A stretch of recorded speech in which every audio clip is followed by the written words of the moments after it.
is going on out there, everybody? And thanks again for joining us here on Expanded Perspectives with me, Cam Hale. And of course, I can't ever do it by myself. There's no way that's possible. So sitting beside me is the man with the massive disc off arm drive. Like, I've seen him throw 500, folks.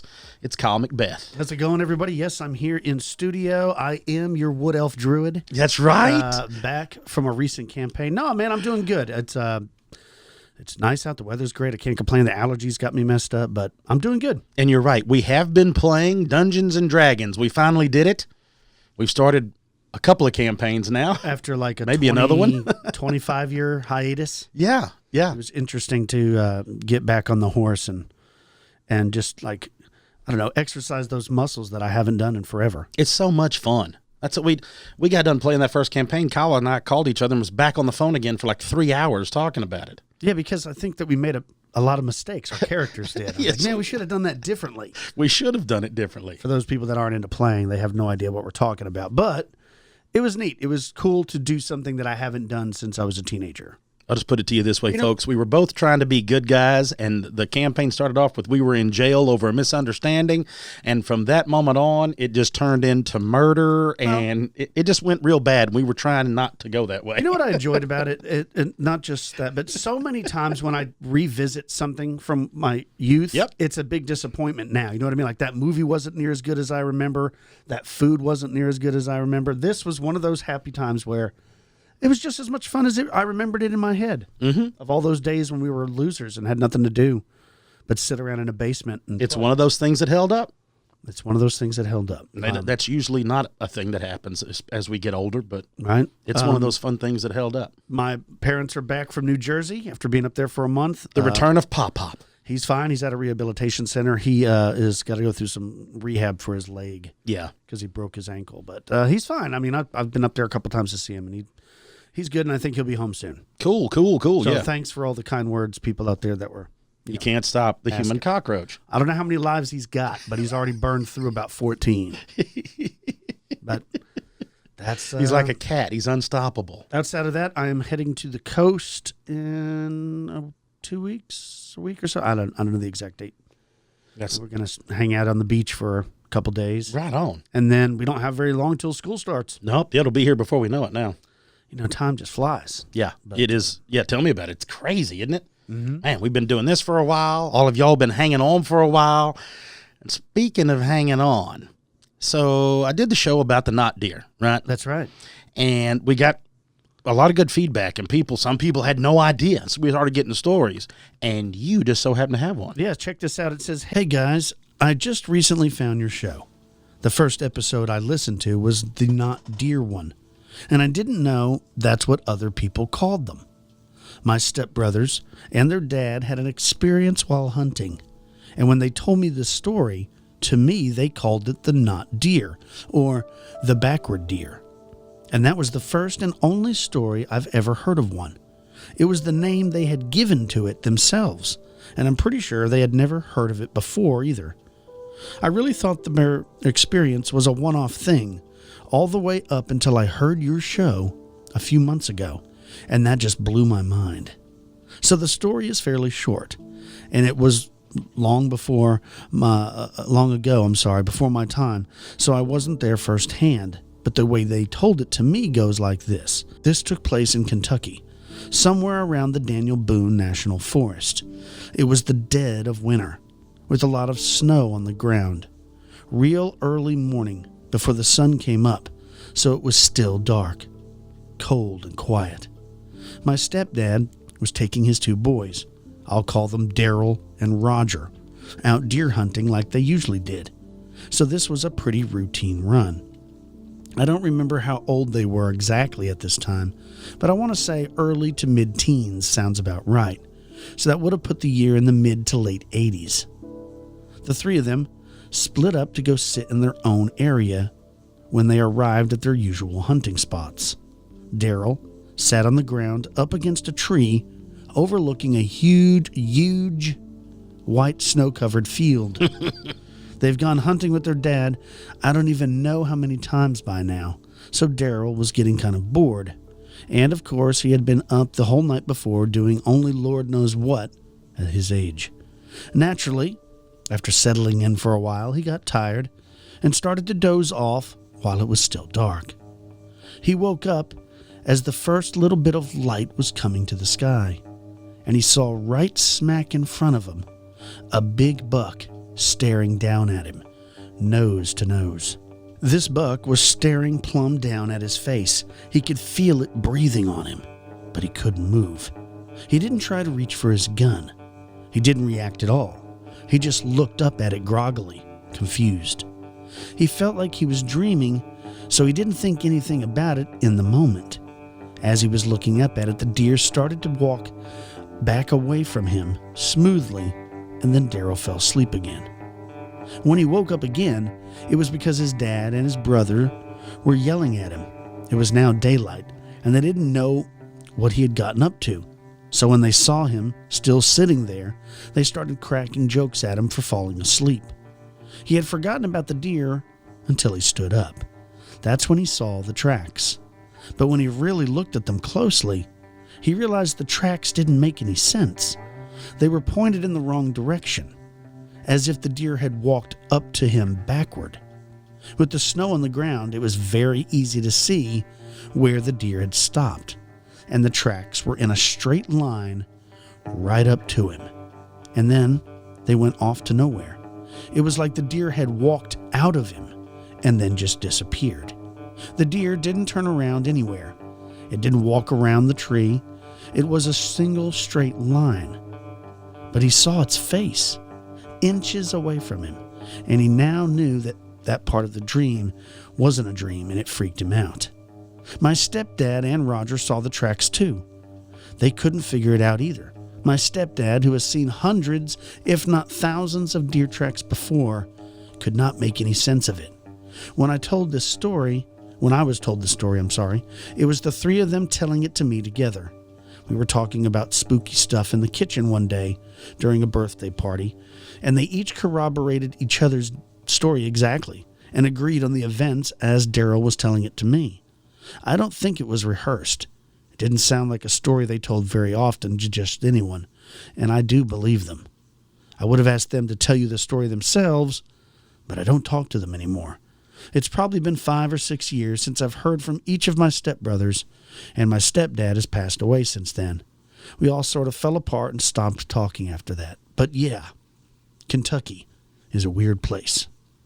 No kidding. Well, I mean, it's interesting, these not deer stories, because they kind of seem... Several people have commented like they felt like they were dreaming, or they were hallucinating. But, I mean... Again, it's that weird feeling of like the silence, like we talked about the Oz effect. A lot of people report that when they ran. Maybe they're fae. I don't know, but like I like the fact that because there was freshly fallen snow, it was easy to track. Yeah, and the deer tracks looked like they came from Darrell sitting and walked in a straight line, and then there was no more tracks. Like it just got picked up or walked into another plane, another dimension. I don't know. Man, that's wild. I've never, of course, we've tracked things in the snow, but could you imagine being on a track of anything like that, only to have it stop, just literally gone? The only time I can think of anything like that was that pig carcass that we were looking for, where it just looked like something kind of picked it up. But the idea of seeing the physical tracks in the snow and then it just being gone is crazy to me. Yeah, terrifying. I don't know. These not deer sightings, it's a weird thing. It's Very a phenomenon weird. I was not aware of till recently. So, well, here's another phenomenon that I wasn't aware of till our homie Lon sent this to me. Have you ever heard of the Tuxedo Man? No. Yeah, me either. So Lon's got this up, and I want to know from y'all if any of you have ever had any encounter with Tuxedo Man. Let me read this to you. It says Tuxedo Man twice encountered at different Wisconsin rural locations. It says I'd like to share a story I've never told before. From the summer of 2007, I was 18 years old at the time and enjoying a beautiful Wisconsin Saturday night at the local racetrack. It was my hangout spot every weekend during my teenage years. My neighbor raced in the late model division, which started my love for racing. I was friends with my neighbor's 2 sons and had hitched a ride, like always, with his wife and youngest son to the track that evening. Well, as the night grew on and the racing wrapped up, we'll call my neighbor Tim. Well, Tim's wife was getting tired and decided to drive home with their youngest son. I, along with Tim and his other son, stayed in the pits for roughly another hour or so before Tim decided to head out. Now, it was about a 45-minute drive home, which we left sometime around 12:30 that morning. So the first 10 minutes of the drive was mostly past open cornfields, no buildings, a few houses here and there, and I was sitting in the passenger seat, just casually looking around here and there. Now, I can't recall exactly how, but something got my attention a little ways up the road. It looked like a person walking, which is no big deal. Even if it's in the middle of nowhere, it's no big deal. But as we got closer, I'll never forget the next handful of seconds. What at first looked like a man walking down the side of the road was a man walking with his eyes closed, sporting a ragged tuxedo, pale as can be, with very faint blood splotches scattered around his face. A creepy sight no matter what. And with me being the only one with a view once we passed, I looked in the massive mirror on my neighbor's truck. The man was nowhere to be found. He didn't fall or run. He was just gone. There's no other way to put it. Although it may sound terrible, all 3 of us were so creeped out by the man's appearance that there was no way that we were stopping. And if that wasn't creepy enough, when we got back to Tim's house, his wife still being up, the first thing she says, "Did you see that weird guy walking down the road in the tux?" And since we did, of course, we explained we had. Now, it wasn't for a few minutes, though, that we realized we had witnessed the same man in completely different places.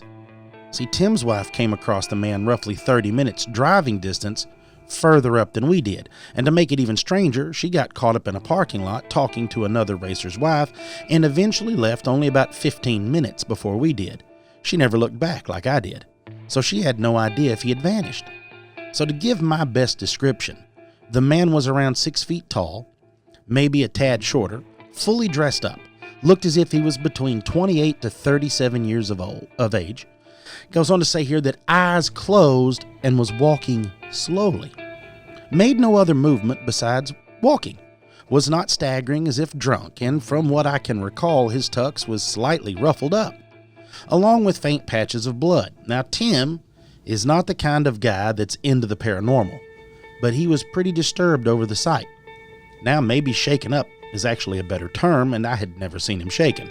And then to hear his wife giving roughly the same story, only farther down the route, it was quite chilling to say the least. The fact we witnessed this around nothing but cornfields didn't help either. The whole thing left me scratching my head, LS. Wow. I have so many questions with that, though. Was it just some crackhead walking down the street, or was it something paranormal? Or was it someone that had crashed out in a car? But even then, it doesn't Serial make killer, sense. perhaps? Yeah, it doesn't make a lot of sense. You know, it right? reminds me a lot of the Grinning Man reports. Yes. And those were the ones that the first one took place in New Jersey. And there were some other sightings of him in West Virginia. But what's interesting is that a lot of them happened in the year 1966. And then there wasn't really a whole lot of sightings since then. And I actually spoke to David Weatherly one time. We had him on our show, remember? Mm-hmm. And he and his friend had a run-in with this Grinning Man. The Tuxedo Man, I never really heard of that, but it sounds eerily similar. And what a lot of people think that is it's like some other entity from like an alien trying to pass themselves off as a human. A lot of the Grinning Man stories are associated with injured cold, you know. So I don't know, but that is bizarre. It's very bizarre because it doesn't. There bears no reason. It's not unless you could go back and look and do a little research and find out if that area there was an accident, if there was something that had happened. There's so many ways to approach to try to find out if it was spectral or if it's just rift in time, or like you said, if it's something truly evil. But then whenever they don't interact with people that have these sightings, when there's zero interaction, there's zero of anything, like not even an acknowledgement that the cars drove by, right? Mm-hmm. Nothing. And then it vanished. It makes me think or feel like you're just seeing a replay.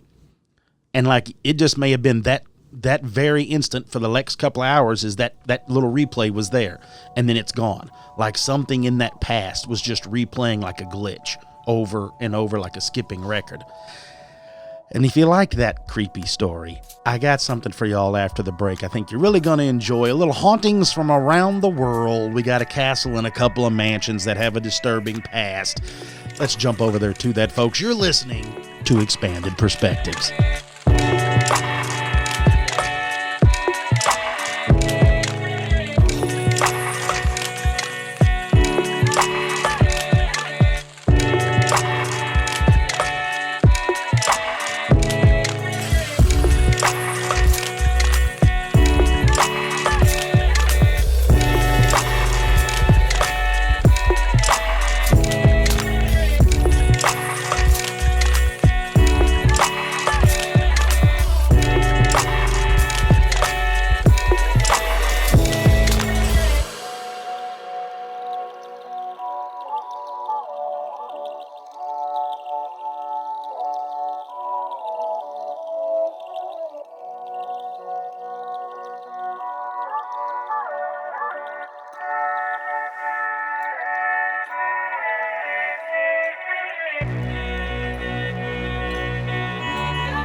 Y'all, let's do this. I'm just going to jump right into it, right? It's story time with Uncle Ham, and we're talking about haunted spots around the world. I don't even know what led me to this other than my slight fascination with castles. That would be probably the only thing. This is kind of what pointed me down this path, but who's not, right? I mean, come on. Who's not slightly fascinated with castles? The idea of getting to live in a castle, right? That would just be fun. But anyway, so I'm going to start this world trip, if you will. I don't cover, of course, every place, but it's coming. I think I've got a few more that I've dug up. But I'm going to start with Eltz Castle in Germany, along a little river area or something. There's like some pretty little area in the Rhine Valley of Germany along a very popular trade route where this castle was built all the way back in the 12th century. And as far as I'm aware, it's still owned by the same family, the Eltz family. And I want to say it's over 30 generations it's been in their family, and it's stayed true. Now, the really interesting thing about this place is you would think it had been bombed, right? You'd think that there would have been some kind of battle fought in it or around it, because a lot of the castles in the older stone buildings, all of this was destroyed during World War II. This never was. They attribute it to the fact that because it was on that trade route for so many, millennia, whatever, so many years, that they've made friends with so many people that reach goes deep and far in the world.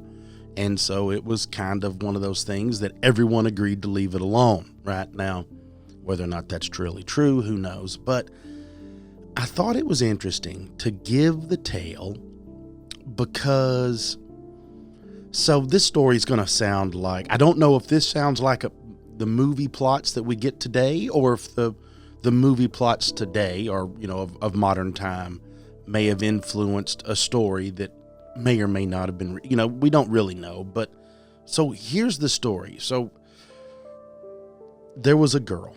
Always, right? Always a girl. There was a girl that lived in this castle, and her name was Agnes. And she was the daughter of the fella, Count Eltz, that owned all of this, right? Now, she was raised, and I'm not even sure if it's a thing to say now. I don't even know what the way the world is, but a tomboy, right? That's what it was when, we have tomboy girlfriends that, they grow up and they were always like the little sister of your friends, of the brothers, and all those guys are hanging out, and there's a little sister, and that's usually always how it starts, right? And then one of the guys in the group falls in love with the dude's little sister. It always that way, but it's always the little tomboy girl, and that's pretty much the story of Agnes. She was, I believe, the only sister, had several brothers, did not do the normal girly things, did not play the normal daughter of a count, and was more like Arya Stark, if you've seen Game of Thrones. Like, this old gal liked to dress up in men's clothing and carry the swords, and she was rough and tumble and rode horses, and this is what she wanted to do. She was a very adventure-seeking young woman. So early in her life, she finds out that she's going to be promised to a fella. This fella's name is Bronsberg, and he was just a couple of years older than her, but of course they're still very young at this point. And she doesn't like the idea of it, right? She's like, what are you talking about? I don't even know this guy. I'm not going to marry this guy. And they were like, nope, that's the way. This is what's going on. So, and again, you know, these marriages were usually always done on nothing more than political gain by the father. You know, he didn't care. I mean, it was one of those things that the women were used as bargaining chips, as terrible as that was. And she wasn't going to have it. She's like, no, I don't believe so. So eventually this works out to where they have a party at the castle, and she gets to meet him, and they're around each other, and she instantly hates him automatically. She's like, this Bronsberg dude's a joke. I can't stand him. I'm not even going to talk to him, right? Nothing. And so they don't. She goes and plays with her friends. He's over there with his family visiting, and that was that. And they were young at this point. So fast forward, I'm assuming this is probably taking place in the mid-teens, right? Because that was normally how this went. So they have a huge festival at the castle, and that festival is like a week long, and they're building up to the wedding of Agnes and Bronsberg. And so he shows up with his family. They're having a big party that evening. There's music, there's drink, everyone's laughing, and he is trying to catch her eye. He just wants to be noticed. He is infatuated with her. He is truly in love with her. He's never seen a more beautiful woman, and he can't believe it. He can't believe his luck that I'm going to get to marry her. And like, you know, he probably had no idea at that young age. It's just the way it is. He's all excited. He gets the prize. That's the way he feels. And that's kind of the way he was treating her. And so he goes out on the dance floor. At least that's how I like to imagine it, right? He goes out. And story goes that he forces a kiss on her, that he grabs her in front of all the people, and he forces a kiss on her. He wants to show her. I have to show her. You are my love. I want you. And of course, it may not have been that romantic. He may have been a total ass. Who knows? But what he did is what started this snowball of events. And this snowball of events was he kissed her. She pushed away, defying him, and then she hit him. Open hand, boom, draws down and pops him one, right? Don't ever put your hands on me. Well, he's not going to have it, right? This dude's a prince. He's like, dude, I don't know who you think you are. So he, of course, blows up. Now, back in the day, you know, you always heard the gauntlet was thrown down, right? The big gloves, they take them off, they slap them in the face, they throw them down. Story goes, and it may be nothing more than romantic, you know, addition, but he throws the gloves down after the smack. He pretty much tells everybody it's done and leaves. Well, the family freaks.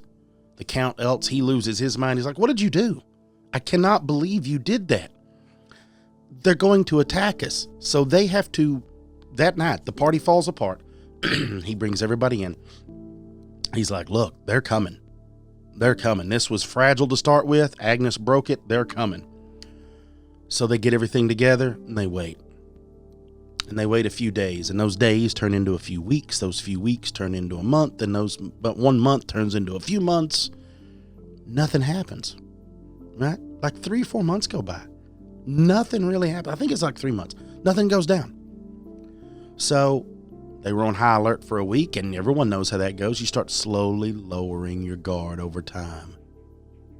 Well, what they didn't know was, and it's believed that Bronsberg had either a little bird that lived in the castle that would send him messages or would get him information, or they believed that it was being watched, that possibly there were people around that were working outside the castle that was just keeping an eye on everything and letting them know the daily routine. This was a long-planned, vengeful attack, but it came. And it came just so happens whenever the brothers, the father, and most of the men were all gone on a 3-day hunting trip. They leave the castle, they go on their trip. There's a few of the guards that are still there, guardsmen that stay at the castle all the time protecting the women folk and the children. And that's when they attack. They wait until everyone's gone. Bronsberg leads his knights in. They come over the top of the wall and they come riding across, and they're here. And so the fight's on, right?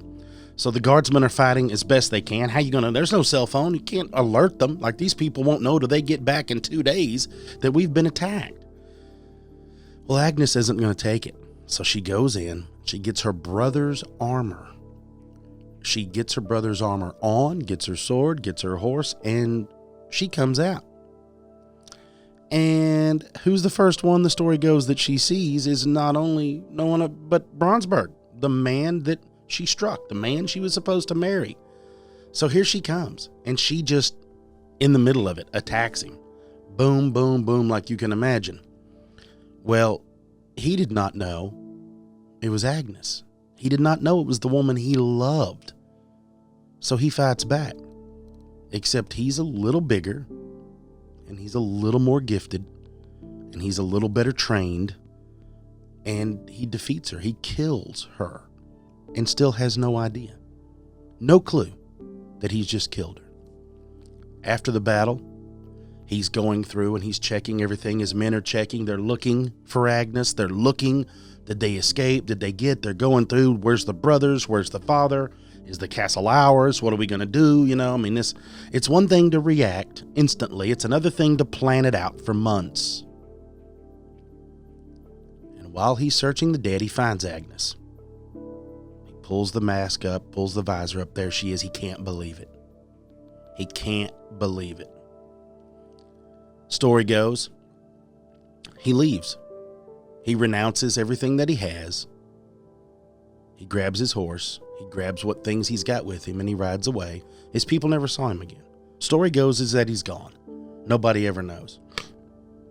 Agnes is dead. Bronsberg is vanished. The castle has fallen.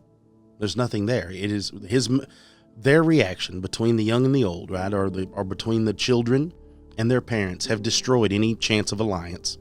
That's how this works. So fast forward all the way till now. If you go to Germany and you want to go visit Elk's Castle, you can. You can go take it, just like, I don't believe all these places are, but most of these places you can go visit yourself. You can go check out, and that was one of those. You can go check this all out.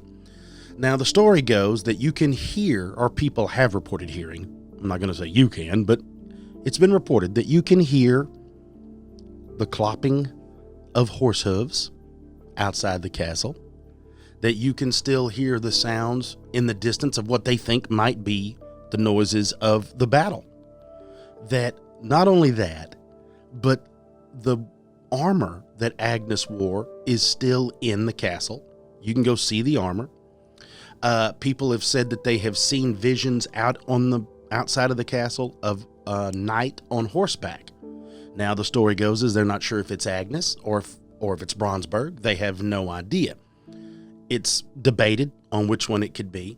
A lot of the folks that work there report some strange things that aren't really necessarily related to the battle or related to anything that really took place in that whole build-up to it. And what I mean by that is they report doors locking and unlocking. They report things moving. You leave a book, you leave something here. The next morning, it's not in the room, it's in the room next door. Nobody's been in there. Nobody's playing these pranks. These things are moving. They talk about not only will doors lock and unlock, they will open and close. You leave one open, it's closed. You leave it closed, it's opened. You never know. They talk about certain things in display cases that they have that'll be along the walls, and that these displays will move. Little things, right, will move just one side to the other, and you could see where it was. And it doesn't seem like it happens all the time, but they do talk a lot about giggling and whispering. They said it sounds like children playing, and that these children must have been running up and down the castle halls but they're not sure because it doesn't sound like screaming. They don't sound like anything else. And then the story is that people have spotted, they believe that it was truly Mr. Bronsberg there. And they say that you could see him, and that they believe that the one knight that they've seen all the time is Bronsberg, and that he's, always waiting for Agnes, and who knows? It's one of those very romantic stories. It's a very tragic story, but it's very interesting that you can see things related to that story or hear things. There's been reports of sightings related to that story, and then you have other parts in there in this castle that there's nothing related to that battle that they're saying. There'd be no reason for kids to be giggling in the middle of a battle, right? Screams, yes. Laughing, no, of course not. So then that brings us to, and brought me to, a place called the Qi Mansion in Shanghai. Now, this is a really, really interesting thing because it's another one of those stories that it's kind of an older story, so you're not really sure, right? This is between World War I and World War II, and this takes place. The Qi brothers, they lived in a little village, right, in China, way, out in the country, and they wanted what they thought they were due. They felt like they were made for more, right? I have bigger dreams. There's things that I need to do. I'm made for more. And so they go to Shanghai and they try to find work, and they find work, meager work. And they come across a fella that's a German man. And this German man has like an export business, right? And so he does a little exporting there into China, and then he's got like storage buildings along the docks there, and he's doing very good for himself. And then so when these brothers show up, he hires them to kind of be his delegates. He's like, man, I kind of got lucky. You guys, he starts with his Chinese and their Chinese, and he starts teaching them some German, and they start learning, and then, it starts going, and next thing you know, he's like, man, I'm glad I got you guys. And these Qi brothers were his right hand. And so they work together. Every day they're working, and he's knocking it down. He's making money, and I wouldn't say they're getting rich by any means, right, the brothers, but they're making a solid living for the time. They're doing great for themselves after leaving the village. Well, World War II breaks out. Well, German people, they didn't get the best treatment either, like everybody. Everything gets crazy, and it got crazy. So he goes back to China. He just, boom, I've got to get out of here. So he goes back. But when he does, he leaves his businesses in charge with the Qi brothers, right? So they were like, look, you take over this, and y'all do what you do. I got to get out of here. So he leaves. They're sitting there. They don't know what to do. So they run it as best they can. This was all before the war actually starts. So when the war actually starts, they close all the docks. So now there's no more import-export coming in, going out. There's nothing. So they're having a real hard time. And so they don't really know what to do. So the brothers are going through all the warehouses. They're going through all their stuff. They're like, what do we got that we can sell? What can we work on? And they come across one of the German fella's buildings that is packed, story says, full of paint, cans of paint, if you will. Isn't that crazy? So all these cans of paint are just rode up. Now it doesn't say, colors, none of that. It just says cans of paint. And because there was no imports and exports, there was, oddly enough, a run on paint. And almost overnight, like literally within a few weeks, when the news gets out that they've got paint, they become millionaires. They sell so much, and the price is already up, that it blows up. And so you're talking about rags to riches. Literally, they have no idea what to do. So they have this money, they have a successful business. People are talking great about them, involving them in the politics of the town. They're doing all of these things. So they decide, what are we going to do? We're going to build mansions. We've always wanted mansions. We're building a mansion. And like brothers would do, they build right next door to each other, and they're identical. These are two like cookie cutter images of each other, right side by side. And these men loved gardening. They loved to have the outdoors around the buildings, and and they had the big wall up around the outside of the house, so they have it blocking it from the town. And this is a beautiful place. And of course, like Like Fizzy's pointed out, when you start big balling, what do you get, folks? That's right. That's right. Exotic animals, right? You get exotic animals.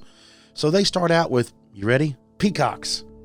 Peacocks, big deal. So these brothers get them some peacocks. The peacocks don't satisfy the fun, so these brothers go get crocodiles. And then, of course, we've all seen it, right? We've all seen the Tiger King. Well, you just can't stop with peacocks and crocodiles. Nope. You got to go buy Bengal tigers.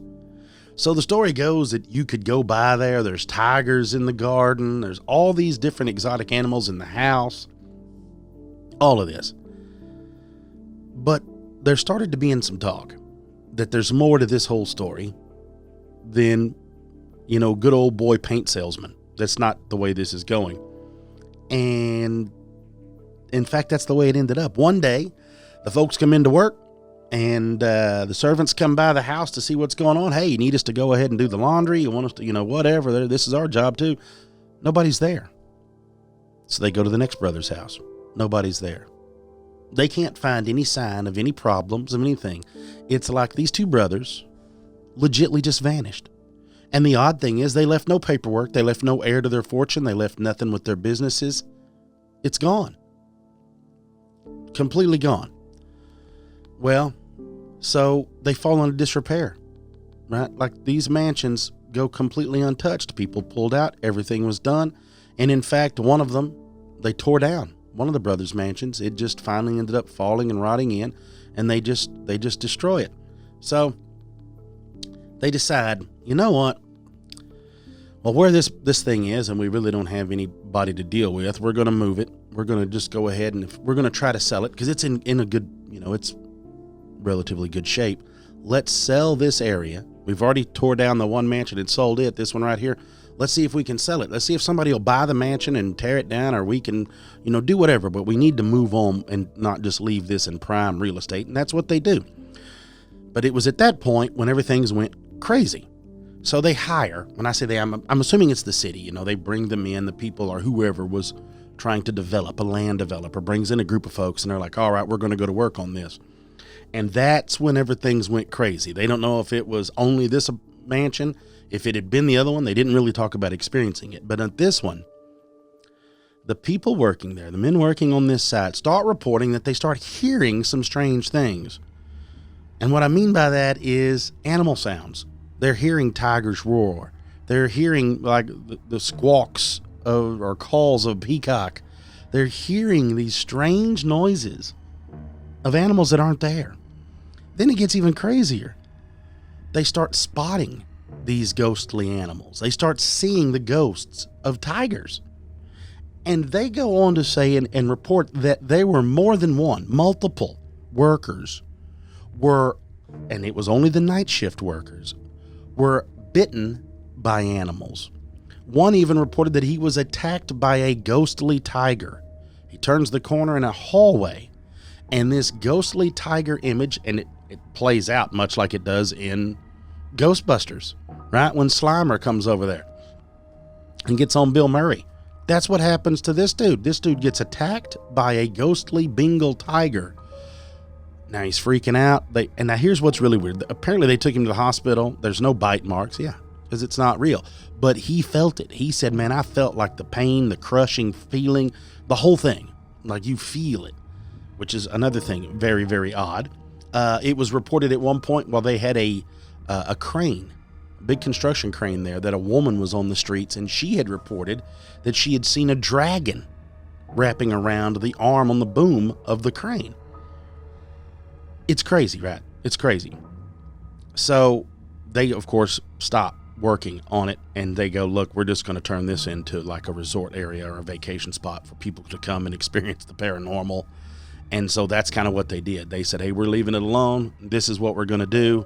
This is how it's going to play out. Now, the weird thing about this is that is one narrative of the story that you will find. The other narrative of the story that you will find is that a lot of the folks in the know believed that the German was actually a drug dealer, or that the German man was a smuggler, rather, I guess would be the better term, not knowing that he was actually dealing drugs, but that whatever these brothers found that they were selling paint, well, that may not have actually been what it was, or it might have been paint and then they turned to where they liked the money and they realized what it was, and some of those less savory characters could then in turn, use their buildings, and it could have all been a whole big drug deal. Maybe they're hiding it in the paint cans. Who really knows? We don't know. And then it's also believed that the reason the brothers disappeared is they were involved with some nefarious things, right? And so that's what got them vanished, if you will, because, like we said, they were never seen again. You kind of look at it differently, things like that. But here is a really interesting one, too, that took place in Lima, Peru. And it's called the Matucita house. Now, the Matucita house has a very, very interesting history. But the coolest thing about it is it's 2 floors. That's not the coolest part. The coolest part is the second floor is the only floor haunted. Right? Not the first floor, just second floor. Second floor is where the ghosts like to party, right? They up there at the top, they're closer to the Lord, they're partying, okay? We're getting after it. So that story is told like this, that there in Lima, a very beautiful woman arrived. Older woman, and stunning, and this is colonial era time. This is back in the day. And she shows up, and she has this house, or I'm sorry, not this house in particular, but has a house. And she doesn't fit in. Nobody knows where she's from. Nobody knows what she did. She's more of a free spirit. And of course, the townsfolk start to talk. And I'm assuming that, how that goes. Somebody, we've all seen the movies. Somebody goes up, something happens. They blame the new person. And of course, at this time, witchcraft is flowing. Not really flowing, but the accusations of witchcraft are flowing. And so that's what happens. They bring her to the Inquisitor and they kill her. They burn this woman to death on the alleged idea that she's a witch. Now, the story of the Matucita house is that where they killed her is where this house is built. Now, oddly enough, the addition to that story is she cursed the land and the people, right? Yeah, I know what y'all are saying. Yeah, you go watch it on Netflix right now. Fear Street. Here's you a free drop. Free plug, y'all. Fear Street on Netflix. Kind of the same thing. Witch, right? Curses something. So if she wasn't a witch, this curse wouldn't happen. So it sounds like she was a witch. Sound like they killed the right woman, right? I'm just kidding, folks. Just jokes here. So this goes on. They've killed her here, all this stuff. Nothing doesn't really seem to happen, or at least I can't find it, things that happen, until this house gets built. And then years after the house is built, a fella moves in there with his wife and children. And this fella has a lot of money. And so he brings servants with him. So he has chefs and attendants, and he brings a big group of people with him. And him and his family live on the second floor, and all of his servants and everything, they all live on the bottom, on the first floor. The ground floor, if you will. Well, apparently this old boy was a real ass. Like a terrible, terrible human being, right? And he kind of got on a power trip to mistreat folks. So they're tired of it. This goes on. He treats his family like crap. He treats the people that work for him like crap. So a few of the chef and one of the head butler, the head attendant, and some of the others that work there are like, you know what? We're going to fix this up. We can't kill him. We can't, we're not going to beat him up. We can't do that. But what we can do is make him look a fool in front of his peers. And that will be the best thing. Let's make him make the fool of himself. So they decide what they're going to do. So they know there's a dinner party coming up. So a week out, I don't know how they did this, but a week out, one of them goes and gets a dose, if you will, a large little bottle of LSD. And the idea that they come up with is during this party, this dinner party, they're going to dose him. But they're not just going to dose him, they're going to dose everybody. We're going to put it in the food, and we're going to let them all go wacky, make a real ass out of themselves. The whole thing will fall apart. And that's what they're shooting for. So that's exactly what they do. They bring out the food, the drink, everything's great, right? All laced with LSD. We don't know how much. And I'm assuming that Not everybody would know. I mean, hell, do you know? I don't know. I don't know what the actual dosage of LSD should be. So I've never done it, regretfully. I would like to have known what it felt like, but I've never had the opportunity. So that's what the plan is. They treat all the food, they bring it all in, they drop it all off. They bow out. They're, oh yeah, y'all have your party. As they leave, they lock the dining room door. So they lock the dining room door. They all slip back to the kitchen, and they're just hanging out. I picture them all laughing, smoking a cigarette, sipping on coffee, and they giggling. Oh, I can't believe what's going on out there. Now the story goes 15, 20 minutes later passes, and they start hearing voices.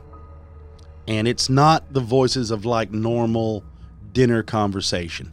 It's a little, you can hear the animation in the voice, and they're like, huh. They said then they hear a glass break. So they're like, oh, it's kicking in. Somebody's knocked something over. Then they hear another one break. And then it starts to snowball, right? The domino effect starts to take place. The voices get louder. Now there's a sound of plates breaking. Now there's just a ruckus, if you will, right? Some tomfoolery coming from that room.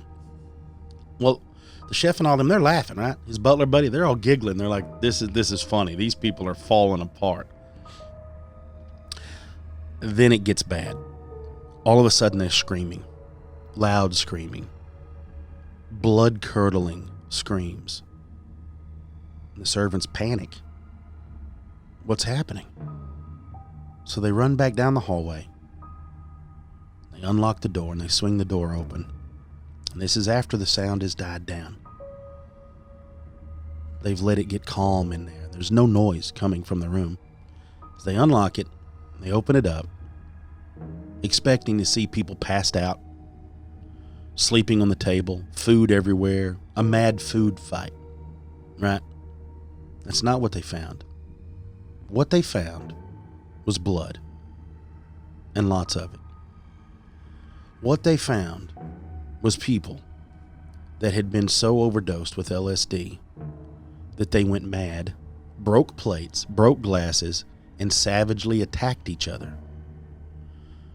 The story says that there were hands, heads, pieces of meat, organs, like they had savagely torn each other to pieces in that room.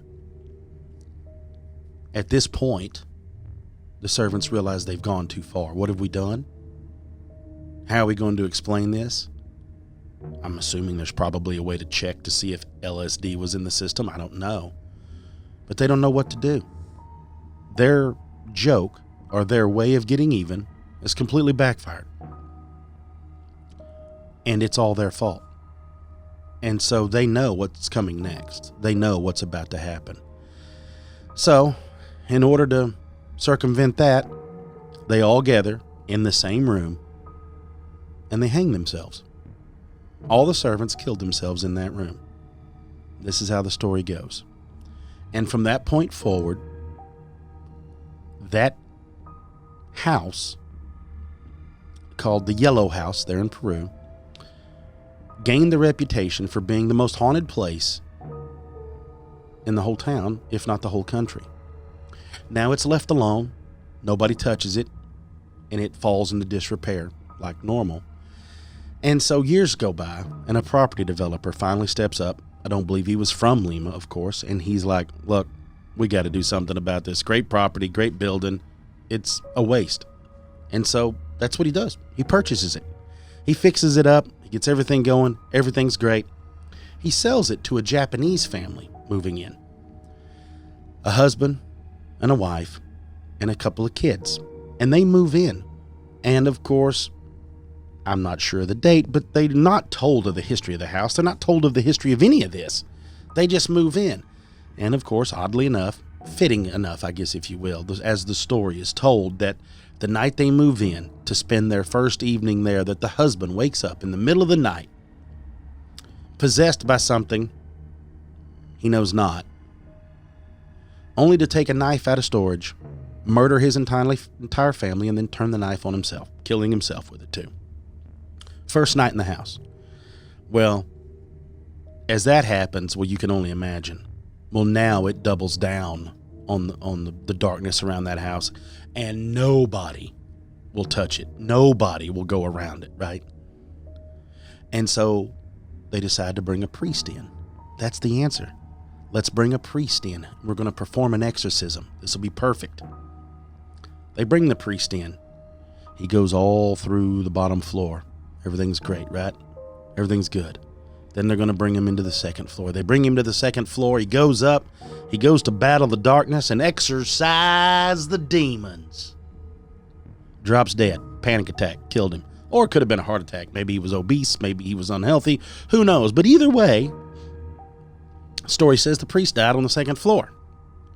Well, now you jump up into the 60s, right? 1960s, we're partying it up, right? Free love, free ghost house. There was a fella named Humberto Vera Vilches. He was a television host in Argentina. Pretty funny guy, okay? So Humberto is running his lips, running off at the head, and he says on television, he makes a bet with another friend. He said, not only will I go to Matucita house, La Casa Matucita, not only will I go there, but I'm going to stay the night. And not only will I stay one night, hell, I won't even stay the weekend, y'all. I'm staying 7 days and nights. I'm living it up for a week in this house. And I'm sure, you know how he don't care. He's like, there's nothing going to happen here, right?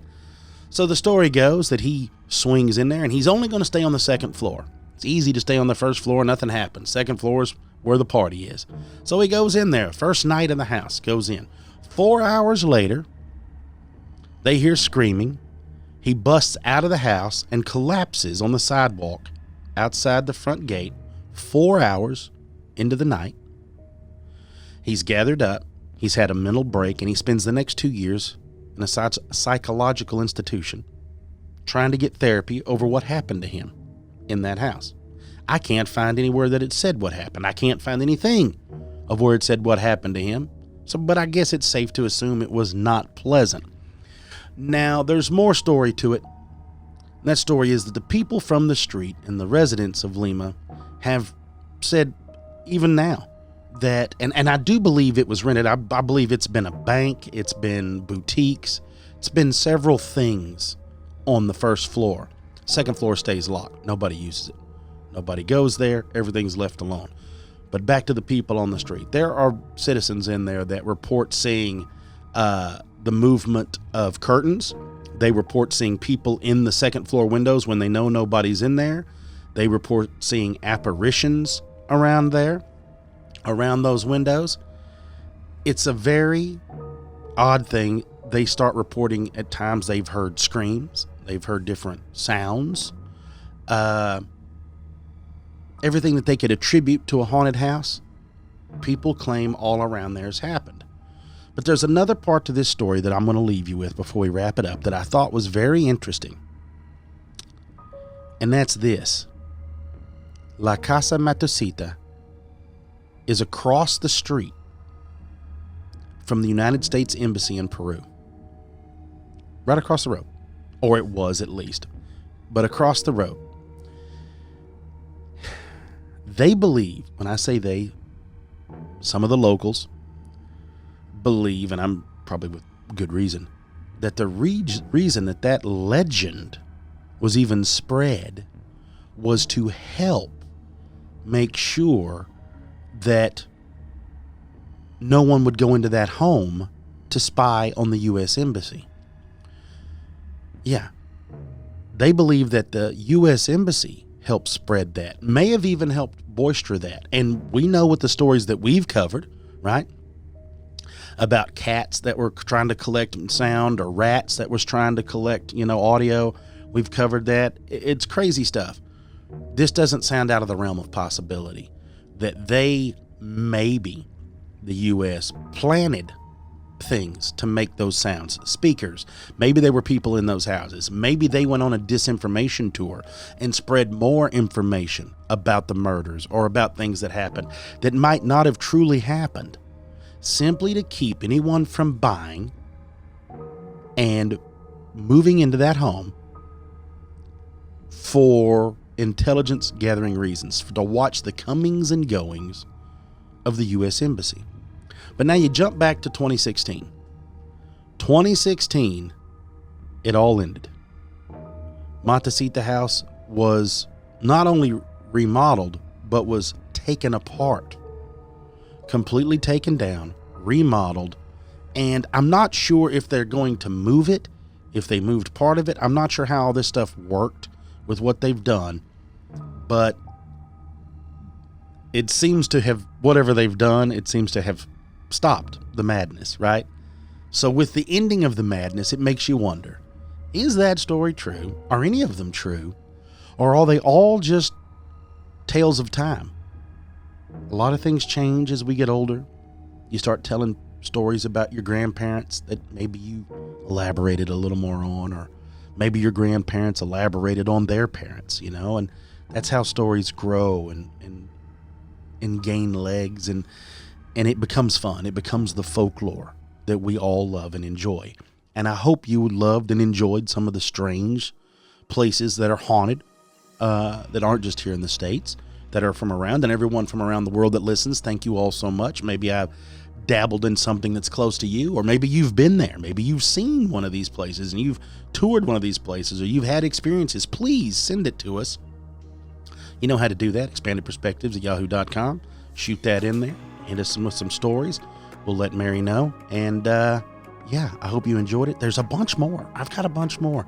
In fact, I may knock a few more out real quick. But for right now, I'm going to stop it. We're going to take a quick break. When we come back, we're going to pick Big Fizzy's brain about some of this madness. You're listening to Expanded Perspectives.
We are back. I hope y'all enjoyed the castle and the houses and the creepy stuff in Shanghai, all of that, Lima, Peru, and then of course the castle in Germany, man. That's the only way. And look, admittedly still, I'm a castle junkie, all because of Dungeons and Dragons.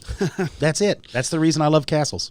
I like the stories. I always like the pictures there of Transylvania, like the artwork and stuff. As a kid, I remember looking at those, and I don't know, I always like that, not necessarily, but that Eastern European area. For whatever reason, it makes it seem creepier. Because that's where your family's from. That is true. Maybe it's deep bedded within my DNA. Now, you need to also be honest. That's also the main reason, not just because it was Dungeons and Dragons, but because it was more like that is the reason you bought the Curse of Strahd. Oh, yeah, for sure. 100%, right? Yeah. I got to have that. I have not played that yet, but I'm looking forward to it. A lot of people have been recommending that module to me for years. And like I said, I haven't played in a long time. So recently started again, and it's I look forward to doing it again. Yeah, it was myself. a lot of fun. Like I said, we are heading to the coast in a couple weeks. We've got our friends that are back from Japan. We're having a little get-together over there. Yep. Just trying to enjoy the summer before it's over. That's all we've been doing. We really have. This is one of the least busy summers I've had in a long time. It's nice, isn't it? We finished with our baseball. Jacob is thinking about possibly just not even playing in the fall. Oh, actually taking before school starts up to play? Before school. So I'm like, I hope he continues with that. I'm all for it because look, he gets to have all the fun, but I'm the one that has to go to the practices multiple times a week, private lessons multiple times a week. Monetarily, it's a little bit of a break. Everything. I mean, like I said, I've enjoyed, it's opened up other hobbies, time for hobbies and stuff. So, yeah. So we get to play Dungeons and Dragons. Yeah, maybe. There's a ton of things I could do. We took Luke to Legoland. How did that go? It wasn't that good, to be honest. It was kind of annoying. There's just thousands of kids running around, completely out of control. Just too much, huh? And I just didn't understand it. So I bribed Luke. Oh, no. With a nice purchase. And I look, if you pick you out like one of those big Lego sets over there, we can bounce. And so I was able to get out of there quickly. That wasn't too bad. But the aquarium we went to before that, he had a really good time. Well, he got me last week and was explaining to me a bunch of the Godzillas, because he's got another Godzilla, and then we were looking at toy photography. And then so I'm hoping, and you said that he's been doing something more with more stop motion. So I'm hoping that he pumps out some other good videos. I got to get little Fizzy back over here this summer and have him do some more videos with me. You know what's funny is, I don't know how, but he knows how to work Photoshop better than I do. I'm not surprised. You're not that smart. I don't really mess with Photoshop that much when it comes to like photography and stuff. And he just plops I mostly use Lightroom. Yeah. And he's like, "Move, Dad." I mean, he doesn't know how to do it like Benny or whatever, Benny Productions. I'm not saying that, but I mean, like, for a 9-year-old, it's like pretty cool that he knows how to even do it. Then you didn't show him, so he had to learn himself. Yeah, so he's got himself it's about half the size of this desk, and he's got him a green screen, and he's got his lighting, and he's got his GoPro, and he takes one picture, moves the object, takes another picture, and he's creating these Ray Harryhausen stop motion films. And so, I mean, as a 9-year-old, it's pretty cool. Yeah. It's funny. So I'm sure once it gets all edited, he'll put it up on his YouTube channel, and then I can give everybody the link, and they can go check out Big Fizzy's artwork. The other day he said, I want to make a video. I want to make a movie, Dad.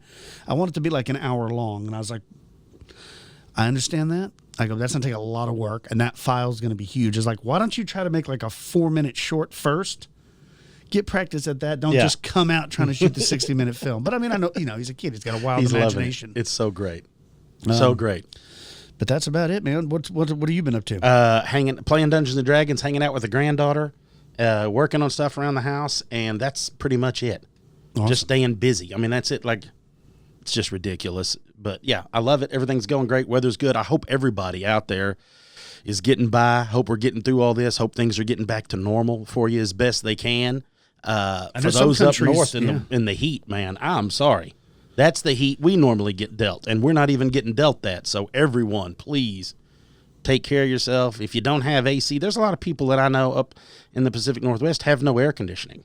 Well, my dad's sister in New Jersey doesn't have it. Yeah, look, folks, I understand. Go to Walmart, go someplace that's got it, go hang out.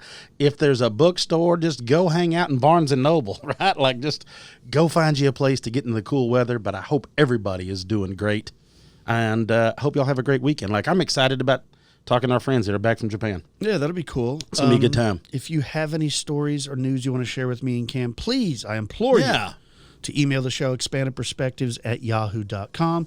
You can call the show, 888-393-2783. There's no reason to send us an email asking if you want for you to send us the story. We're telling you, if you have a good story, go ahead and send it in. Yeah, fire it this way. You can write a review for us on all podcast platforms. Ask questions, point fingers. You can subscribe to our channel on YouTube. All these things help us out. And also, if you want extra content, you could sign up for Expanded Perspectives Elite. Just go to the website, expandedperspectives.com, click on the Elite tab, and you'll get all that extra content. Till next time, folks, please be safe. I'm Kyle. He's Cam. Peace, y'all.